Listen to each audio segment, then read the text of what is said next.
Nếu có kiếp sau, mong chúng ta có duyên gặp nhau. Nếu có kiếp sau, chân bao đến đâu để lại cùng nhau. Qua bao khó khăn nhưng mà tơ duyên đến đây thôi. Đôi mi nhắm buông, cơn nước mắt tuôn đôi mình đành xa. Bóng còn ngày kia, tôi nhìn em mà tâm thầm.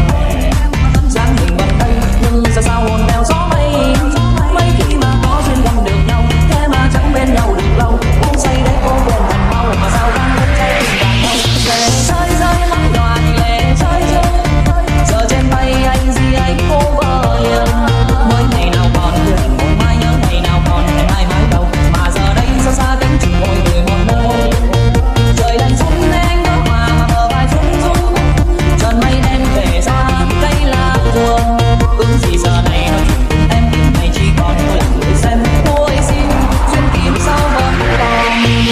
Bởi đây có một người ở lại, chỉ một lần từ biệt thì chẳng biết là xa mãi. Lòng quặn đau thức kỷ chỉ còn lại ngày mong đêm nhớ. Ở trong mơ về bóng ai chắc hay duyên số mặt anh giờ bơ vơ. Ta có duyên có nợ nhưng còn hoặc thì đã lỡ làng. Hẹn em phía sau mong thì tôi mà ngõ ngàng làm đôi.